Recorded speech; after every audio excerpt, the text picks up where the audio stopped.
escalation of armed conflict in Myanmar. In this article, we will discuss about what are various regions of armed conflict in Myanmar, and we will also discuss about India-Myanmar relations.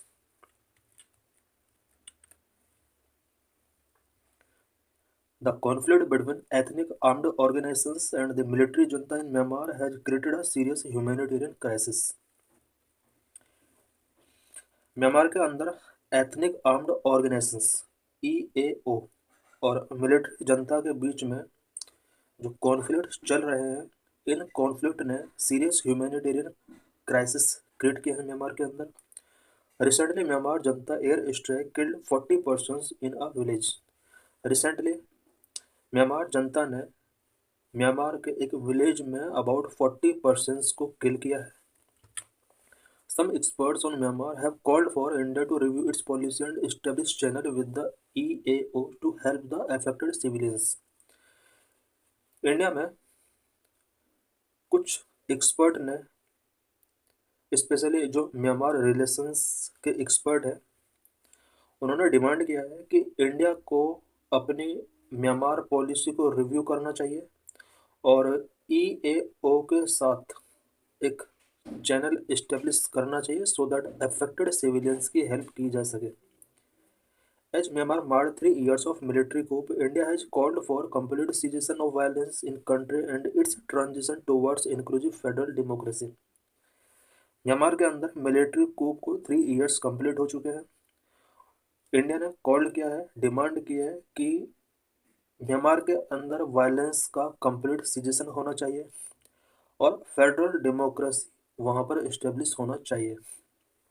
Should India review its Myanmar policy in view of the humanitarian crisis?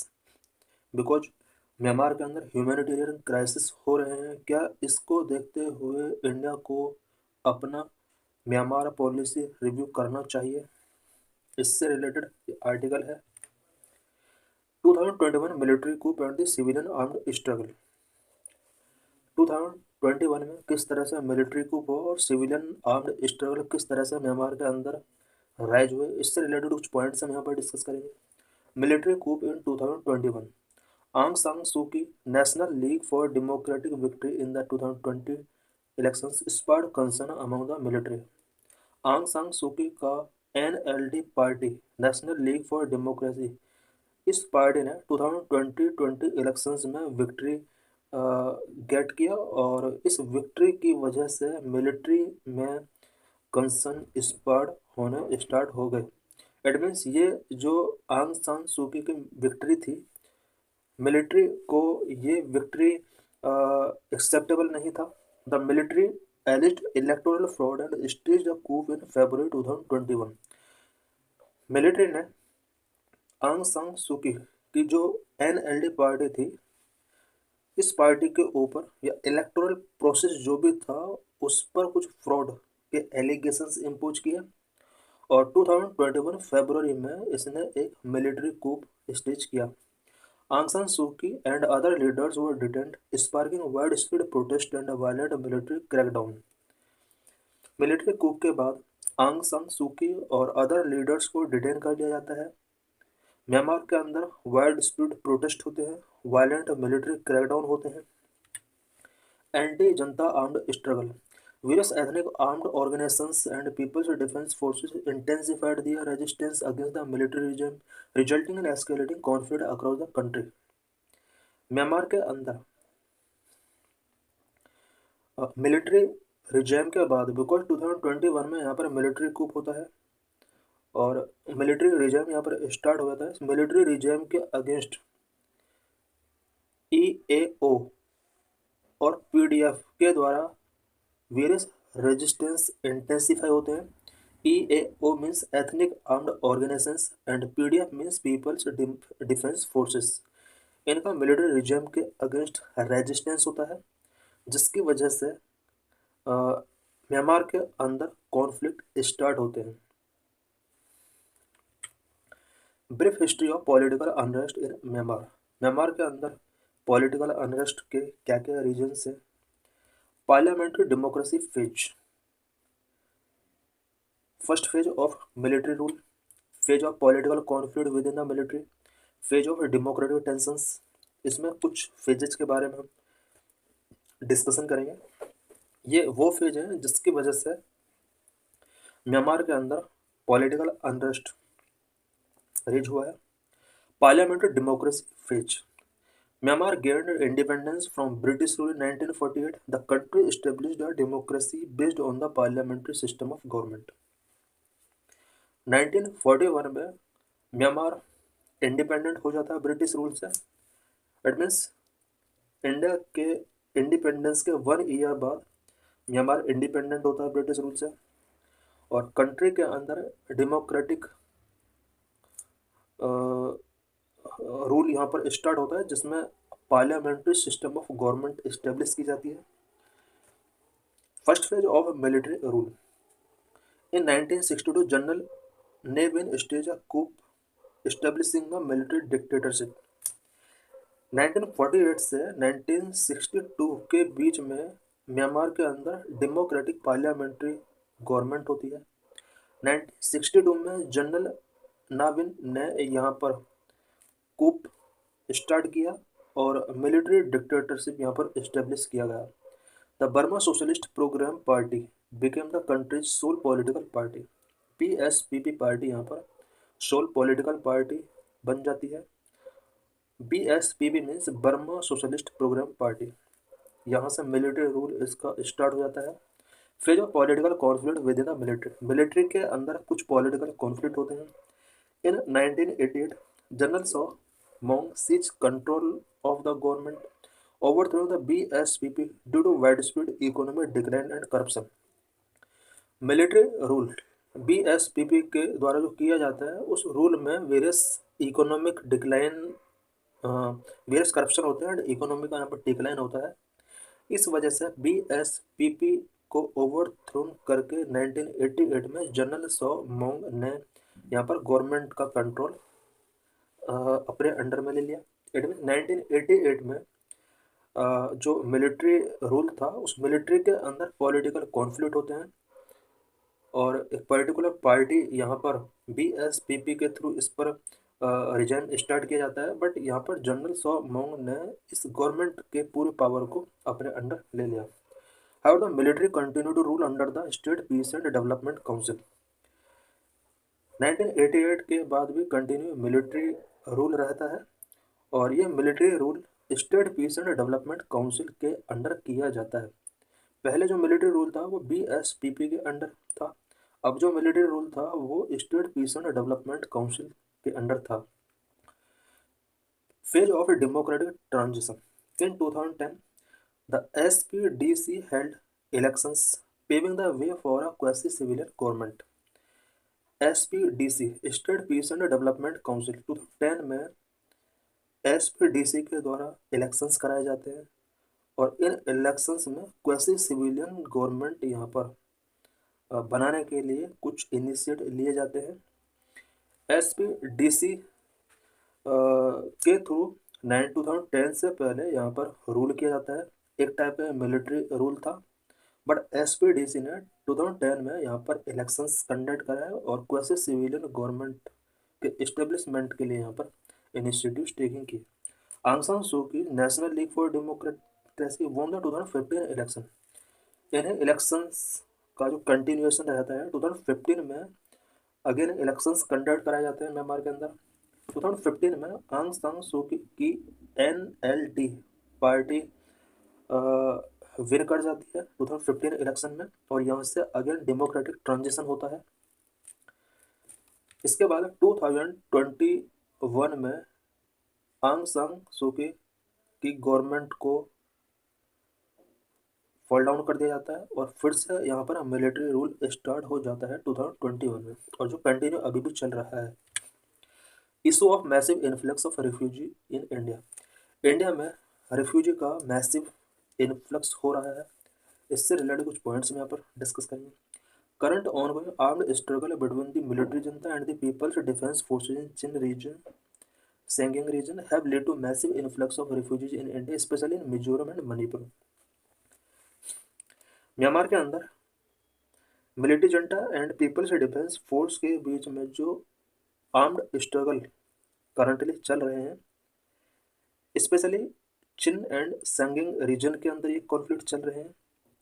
In conflicts की वजह से India के Mizoram and Manipur states में refugees का massive level पर influx हुआ है। This influx of refugees in India has emerged as a tension between India and Myanmar, as these have been linked to violent ethnic clashes, drug trafficking, and smuggling. India में Myanmar की तरफ से massive influx जो refugees का हो रहा है, इसकी वजह से इंडिया और म्यांमार के रिलेशंस में टेंशन इंक्रीज हुए हैं।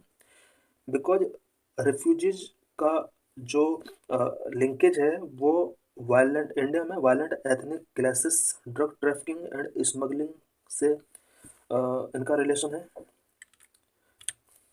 What is the historical background of the India Myanmar relations? India Myanmar relations का हिस्टोरिकल बैकग्राउंड क्या रहा है? Both countries have a long history of cultural, religious and trade links from ancient times. India और Myanmar के बीच में ancient times से ही cultural, religious and trade link रहे हैं। As the land of Lord Buddha, India is a country of pilgrimage for the people of Myanmar. Because India land of Lord Buddha, यानी Lord Buddha का land रहा है, और Myanmar people के लिए India एक पिलग्रिमेज कंट्री है। इन ब्रिटिश एरा में इंडिया और म्यांमार के बीच रिलेशंस क्या थे? India and Myanmar were part of British India during colonial rule until 1935। 1935 तक कॉलोनियल रूल के during India and Myanmar British India का पार्ट हुआ करते थे। इट मीन्स इंडिया और म्यांमार सेपरेट कंट्री 1935 तक नहीं थे। Post independence, after independence, India and Myanmar established diplomatic relations and maintained close ties. India and Myanmar signed a treaty of friendship in 1951। Independence के बाद India और Myanmar दोनों countries ने diplomatic relations establish किए। 1951 में ट्रीटी ऑफ फ्रेंडशिप दोनों countries के द्वारा साइन की जाती है। In 2002 Indian council in Mandalay was reopened and the consulate of Myanmar was set up in Kolkata. 2002 में म्यांमार का कॉन्सुलेट कोलकाता के अंदर सेटअप किया जाता है, और इंडियन काउंसुलेट म्यांमार के अंदर मंडले में रीओपन किया जाता है। इनमें दोनों कंट्रीज के काउंसुलेट ओपन किए जाते हैं। In 2014, Myanmar became part of India's Neighborhood First Policy and its Act East Policy। 2014 में म्यांमार इंडिया की neighbourhood first policy and act east policy का पार्ट बनता है। What is the significance of Myanmar for India? India के लिए Myanmar का क्या significance है? Number 1, geo strategic importance. Number 2, countering China. Number 3, reduction of illegal migration in India. Number 4, cultural ties. Number 1, geo strategic importance. Myanmar हमारे लिए geo strategic importance रखता है। Myanmar is India gateway to south east Asia and development of north eastern India. India अगर चाहता है कि south east Asia के साथ अपने रिलेशंस को बेटर करे और नॉर्थ ईस्टर्न इंडिया में डेवलपमेंट को बूस्ट करे, तो इसके लिए म्यांमार एक गेटवे के तौर पर वर्क करता है। इट मीन्स इंडिया के लिए south east Asia and north eastern development के लिए म्यांमार एक गेटवे का वर्क करता है।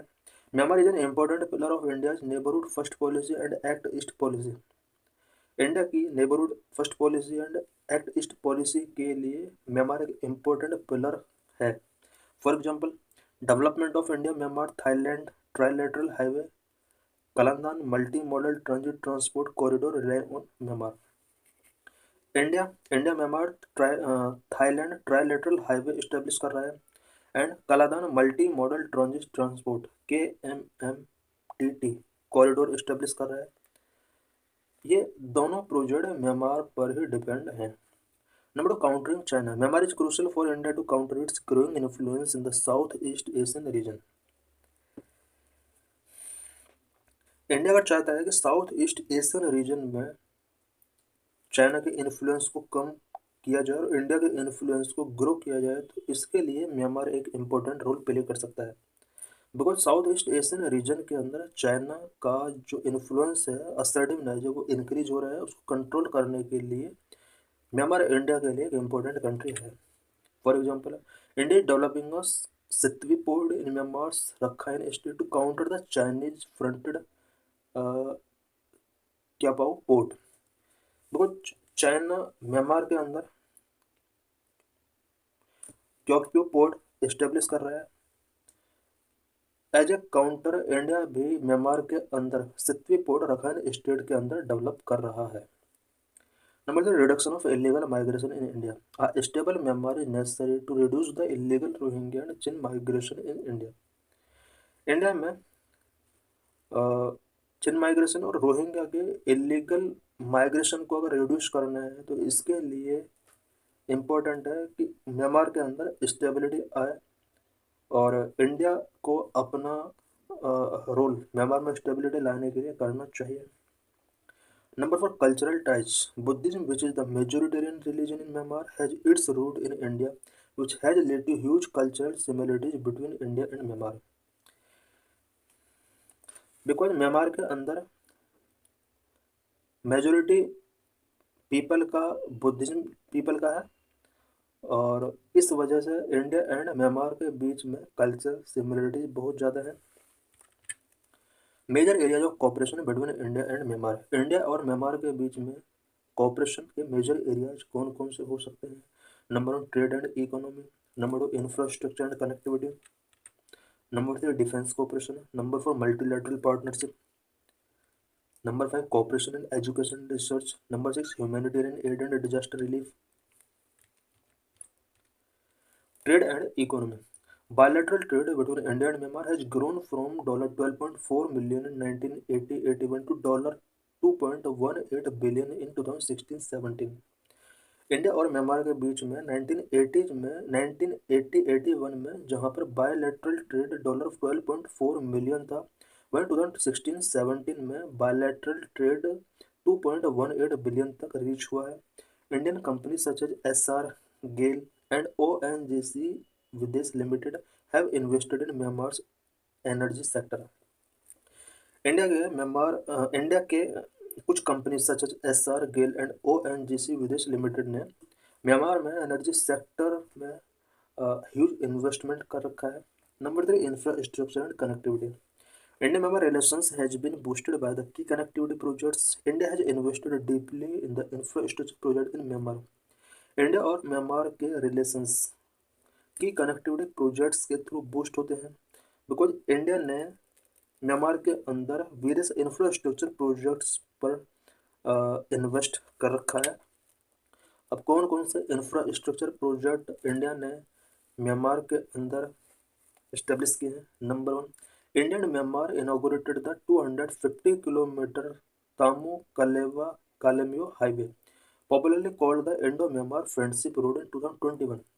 इंडिया और म्यांमार ने तामू कालेवा केलमो हाईवे, अबाउट 250 किलोमीटर का ये हाईवे है, दोनों कंट्रीज ने इसको 2001 में इनॉग्रेट किया, जिसको इंडिया म्यांमार फ्रेंडशिप रोड के नाम से भी जाना जाता है। Number 2, India is building the Kalandan multi-modal transit transport to link Kolkata to Sittavi in Myanmar and then from Myanmar's Kaladan River to India's northeast। India ने Kaladan multi modal transit transport build किया है। ये जो transport ये जो road है, ये जो लिंकिंग प्रोजेक्ट है, ये कोलकाता को म्यांमार के सित्तवी पोर्ट तक कनेक्ट करता है और उसके बाद म्यांमार के कालादान रिवर तक ये रीच करता है। उसके बाद अगेन इंडिया के नॉर्थ ईस्ट रीजन में रीच करता है। Number 3, India Myanmar and Thailand are building the Asian trilateral highway which will connect India to ASEAN. India Myanmar and Thailand तीनों countries Asian trilateral highway build कर रहे हैं, जो कि इंडिया को एशियन कंट्रीज तक रीच करने में हेल्प करेगा। Number 3, defense cooperation. India and Myanmar conduct a joint military exercise called India-Myanmar Bilateral Military Exercise (IMBEX। India और म्यांमार के बीच में जॉइंट मिलिट्री एक्सरसाइज कंडक्ट किए जाते हैं, which also known as IMBEX, India-Myanmar Bilateral Military Exercise. Operation Sunrise between India and Myanmar Army jointly target the militant group that operate in the border states. India और Myanmar ने border states में military groups को target करते हुए कुछ joint यहाँ पर operations start किए, such as sunrise operation. Sunrise operation दोनों कंट्रीज के बॉर्डर एरियाज में स्टार्ट किए गए so that various military group को टारगेट किया जा सके। Number of multilateral partnership. Myanmar is also a key component of India's strategy to bridge South and Southeast Asia through ASEAN, BIMSTEC and Mekong Ganga cooperation। India चाहता है कि south और south east Asia के बीच में जो गैप है उसको ब्रिज किया जाए। उसके लिए म्यांमार एक की कंपोनेंट के तौर पर वर्क कर सकता है और इसको ब्रिज करने के लिए ASEAN, BIMSTEC, Mekong Ganga cooperation की हेल्प ली जा रही है, because south and south east Asian reason के बीच में जो गैप है वो काफ़ी ब्रॉड है। उस गैप को कम करने के लिए म्यांमार एक इम्पोर्टेंट रोल प्ले कर सकता है इंडिया के लिए। Number 5, cooperation in education and research. India has developed Myanmar Institute of Information Technology and Advanced Center for Agriculture Research and Education for conducting research on pulses and oilseed. India ने Myanmar institute of information technology and advanced centre for agriculture research and education, India ने pulses and oil seeds पर research conduct करने के लिए Myanmar के अंदर ACARE advanced centre for agriculture research and education establish किया है, as well as Myanmar institute of information technology establish किया है। Number 6, humanitarian aid and disaster relief. India has provided humanitarian aid and disaster relief in natural calamities in Myanmar like Cyclone Mora 2017, Komen 2015, earthquake in Saha State 2010 and COVID-19। India ने Myanmar के अंदर किसी भी natural disaster के during humanitarian add Myanmar को provide कराया है। कुछ एग्जांपल सच एज 2017 में म्यांमार के अंदर साइक्लोन मोरा आया था, 2015 में कोमेन एंड 2010 में साहा स्टेट में अर्थक्वेक आया था। कोविड-19 के ड्यूरिंग भी इंडिया ने म्यांमार के लिए हमेशा ह्यूमैनिटेरियन एड प्रोवाइड किया है। Thanks for watching this video.